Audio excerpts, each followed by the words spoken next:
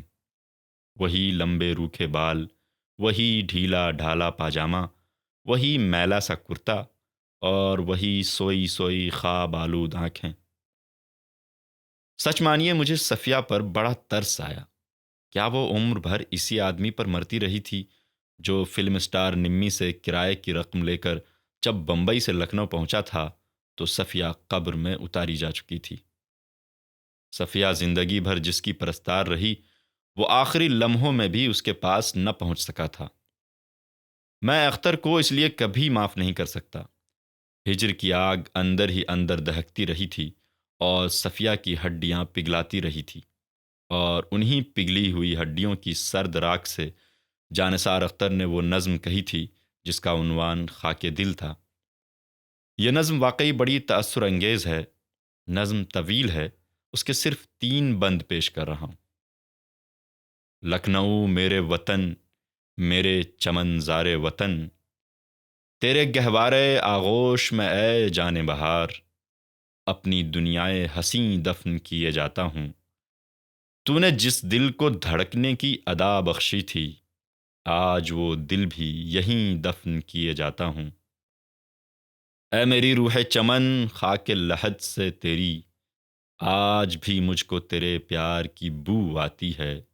زخم سینے کے مہکتے ہیں تیری خوشبو میں، وہ مہک ہے کہ میری سانس گھٹی جاتی ہے۔ مجھ سے کیا بات بنائے گی زمانہ کی جفا، موت خود آنکھ ملاتے ہوئے شرماتی ہے۔ چوم کر آج تیری خاک لحد کے ذرے، ان گنت پھول محبت کے چڑھاتا جاؤں۔ جانے اس سمت کبھی میرا گزر ہو کہ نہ ہو، آخری بار گلے تجھ کو لگاتا جاؤں۔ لکھنؤ میرے وطن، میرے چمن زار وطن، دیکھ اس خاک کو آنکھوں میں بسا کر رکھنا، اس امانت کو کلیجے سے لگا کر رکھنا۔ لکھنؤ میرے وطن، میرے چمن زار وطن۔ اور اس کے ساتھ ہی صفیہ کا اختر کے نام آخری خط بھی درج کر رہا ہوں جو اس نے 29 دسمبر 1952 کو لکھا تھا۔ عزیز اختر، میری جان، نظم ملی۔ یہ کس نظم کی طرف اشارہ ہے اس کا مجھے اندازہ نہیں۔ تمہارا بہت پیارا تحفہ، سچ مانو میرے آنسو ہی تو چھلک پڑے۔ آج میں کتنی مغرور ہوں اور نازاں۔ مجھے تمہاری محبت، ملائمت، دوستی، شفقت، خلوص اور اعتماد سب کچھ تو حاصل ہو رہا ہے۔ آج مجھے محسوس ہوا کہ میں نے تمہاری شاعری کو بھی جیت لیا ہے۔ اب مجھے اور کیا چاہیے؟ اختر، آؤ تم مجھے مرنے نہ دو، میں مرنا نہیں چاہتی، البتہ میں تھک بہت گئی ہوں۔ ساتھی، آؤ میں تمہارے زانوں پر سر رکھ کر ایک طویل نیند لے لوں، پھر تمہارا ساتھ دینے کے لیے اٹھ کھڑی ہوں گی۔ میرے بے شمار پیار تم پر نچھاور ہیں۔ تمہاری اپنی صفو۔ 1959 میں دہلی میں ایشین رائٹرز کانفرنس ہوئی، اس میں جانثار اختر بھی موجود تھا۔ اس کانفرنس میں جن دوستوں سے میں پہلی بار مل رہا تھا ان میں جانثار اختر بھی تھا۔ مجھے صدمہ ہوا جب میں نے اس کے ساتھ کھڑی ایک دبلی پتلی لڑکی دیکھی جس کا تعارف اس نے خدیجہ، میری بیوی کہہ کر کروایا۔ کیا یہ وہی شخص تھا جس نے خاک دل نظم کہی تھی؟ کیا اختر اتنی جلدی صفیہ کو بھول گیا؟ کیا اس کے زخم اتنی جلدی بھر گئے تھے؟ میرے ذہن کی کیفیت ایک دم ایسی ہو گئی کہ میں زیادہ دیر اختر کے قریب کھڑا نہ رہ سکا۔ یہ بھی سنا کہ یہ اختر کی لو میرج تھی۔ مجھے اختر کی یہ حرکات جانے کیوں بری لگی۔ شاید میں دقیانوسی تھا اور اس سچویشن سے سمجھوتا نہ کر سکا تھا۔ اس کے بعد کئی برسوں تک اختر سے میری ملاقات نہ ہوئی۔ آنکھ جھپکنے ہی میں 10 سال گزر گئے، اور پھر اختر سے میری ملاقات چندی گڑھ میں ہوئی، جہاں سکھدیو پرشاد، بمبئی کے پنّا لال مہیشوری اور میں نے اور کچھ اور دوستوں نے کچھ ادب نواز حضرات کے تعاون سے جشن غالب کا 3 روزہ پروگرام مرتب کیا تھا۔ آخری دن مشاعرہ تھا۔ پہلا دن فلمی ہستیوں کے اجتماع کے لیے رکھا گیا تھا۔ دوسرے دن قوالیاں ہوئی تھیں۔ اس قسم کا مشاعرہ چنڈی گڑھ میں پھر کبھی نہیں ہوا۔ مشاعرہ میں ترقی پسند شاعروں کا سارا قافلہ موجود تھا۔ اس میں جانثار اختر بھی شامل تھا اور اس کے ساتھ اس کی دوسری بیوی خدیجہ بھی بمبئی سے آئی تھی۔ 1956 میں جس دبلی پتلی لڑکی سے میرا تعارف ہوا تھا، اب وہ زندگی کے اتار چڑھاؤ دیکھ چکی تھی اور خاصی میچیور لگنے لگی تھی۔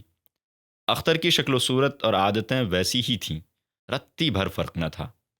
مجھے لگا جانثار اختر کا ماؤنٹ آف وینس بہت اسٹرانگ تھا، ورنہ اس جیسی ناہموار زندگی رکھنے والے مرد میں عورتوں کے لیے اتنی زیادہ کشش کیوں ہوتی؟ اختر نے مشاعرے میں اپنے سوئے ہوئے انداز میں ایک نظم سنائی تھی۔ نظم کا عنوان مجھے یاد نہیں، لیکن اتنا ضرور یاد ہے کہ اسے بہت داد ملی تھی۔ نظم کے بعد اس نے غزل کے کچھ اشعار بھی سنائے تھے۔ 2 شعر تو مجھے بہت ہی پیارے لگے۔ آراستہ بدن پہ ہیں زخموں کے پیرہن، آراستہ بدن پہ ہیں زخموں کے پیرہن، شاید یہ لوگ کوئے بہاراں سے آئے ہیں، ایسے میں زلف یار نہ کر، ایسے میں زلف یار نہ ہم سے گریز کر، ہم آج تیرے پاس پریشاں سے آئے ہیں۔ تو دوستو، اب وقت ہو چلا ہے ایک وقفے کا۔ سلام سنیما کے اس ایپیسوڈ میں ہم سن رہے ہیں جانثار اختر کا خاکہ کشمیری لال ذاکر کے قلم سے۔ ملتے ہیں ایک بریک کے بعد۔ You are listening to Salam Cinema, Radio Manu 90.0 FM's Cinema Stories.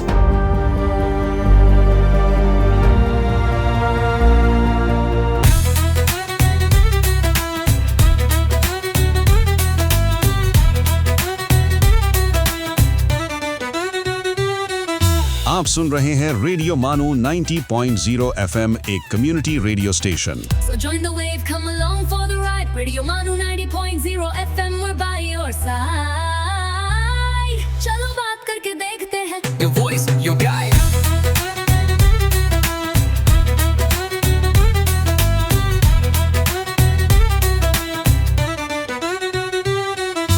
This audio has been generated through AI. Let's listen to History's Mysteries. Testing 1 2 3۔ آج یہ الفاظ دنیا بھر کے ریڈیو اسٹیشنز، ریکارڈنگ اسٹوڈیوز اور اسٹیج شوز میں روز سنائی دیتے ہیں، لیکن کیا کبھی آپ نے سوچا ہے کہ انسان کی آواز کو اتنی صاف اور دور تک پہنچانے کا سفر کہاں سے شروع ہوا؟ آداب دوستوں، آپ سن رہے ہیں ریڈیو مانو 90.0 FM اور میں ہوں RJ عبید۔ خیر مقدم ہے آپ سب کا ہمارے خاص پروگرام ہسٹریز مسٹریز میں، جہاں ہم تاریخ کے ان اہم واقعات پر نظر ڈالتے ہیں جنہوں نے سائنس، ٹیکنالوجی اور انسانی زندگی ہمیشہ کے لیے بدل کر رکھ دیا۔ آج کی کہانی ہے ایک ایسے انوینشن کی جو خود کبھی بولتا نہیں، لیکن دنیا بھر کی آوازوں کو لاکھوں لوگوں تک پہنچاتا ہے، مائکروفون۔ دوستو، مائکروفون ایک ایسا ڈیوائس ہے جو ہماری آواز یعنی ساؤنڈ ویوز کو الیکٹریکل سگنلز میں بدل دیتا ہے، پھر ان سگنلز کو ایمپلیفائی کر کے ریڈیو، ٹیلی ویژن، موبائل فون، کمپیوٹر یا لاؤڈ سپیکر تک پہنچایا جاتا ہے۔ لیکن اس انوینشن کی شروعات کیسے ہوئی؟ سال تھا 1876۔ دنیا ٹیلی فون کی انوینشن کا دور دیکھ رہی تھی۔ اسی دوران ایمائل برلنر، جو ایک جرمن امریکن انوینٹر تھے، انہوں نے 1877 میں پہلا پریکٹیکل کاربن مائکروفون تیار کیا۔ اس انوینشن نے ٹیلی فون پر آواز کو پہلے سے کہیں زیادہ صاف اور مضبوط بنا دیا۔ اس کے بعد مشہور انوینٹر تھامس ایلوا ایڈیسن نے بھی کاربن ٹرانسمیٹر میں کئی اہم سدھار کیے۔ ان بہترین امپروومنٹس کی وجہ سے مائکروفونز کا استعمال ٹیلی فون کے ساتھ ساتھ براڈ کاسٹنگ اور پبلک اسپیکنگ میں بھی بڑھنے لگا۔ جیسے جیسے ٹیکنالوجی ترقی کرتی گئی، نئے نئے مائکروفونز سامنے آئے، ڈائنامک مائکروفونز، کنڈینسر مائکروفونز اور وائرلیس مائکروفونز۔ آج ہر ضرورت کے لیے الگ مائکروفون استعمال کیا جاتا ہے، چاہے وہ میوزک ریکارڈنگ ہو، ریڈیو براڈ کاسٹنگ ہو، لائیو کانسرٹس ہو یا آن لائن میٹنگز۔ آج آرٹیفیشل انٹیلیجنس اور ڈیجیٹل ٹیکنالوجی کے دور میں مائکروفونز پہلے سے کہیں زیادہ اسمارٹ ہو چکے ہیں۔ نوائز کینسلیشن، وائس ریکگنیشن اور ورچوئل اسسٹنس جیسے فیچرز بھی اسی ٹیکنالوجی کی بدولت ممکن ہوئے ہیں۔ تو دوستو، مائکروفون صرف ایک چھوٹا سا ڈیوائس نہیں، بلکہ انسان کی آواز اور دنیا کے درمیان ایک مضبوط پل ہے۔ شاید اسی لیے کہا جا سکتا ہے کہ اگر مائکروفون نہ ہوتا تو کئی آوازیں صرف کمروں تک سمٹ کر رہ جاتی۔ میں ہوں RJ عبید اور آج کے ہسٹریز مسٹریز میں فی الحال اتنا ہی۔ اگلی ملاقات میں ہم پھر لے کر آئیں گے تاریخ کے پنوں سے ایک اور حیرت انگیز انوینشن، ڈسکوری یا ہسٹوریکل ایونٹ کی کہانی۔ تب تک سنتے رہیے ریڈیو مانو 90.0 FM۔ چلو بات کر کے دیکھتے ہیں۔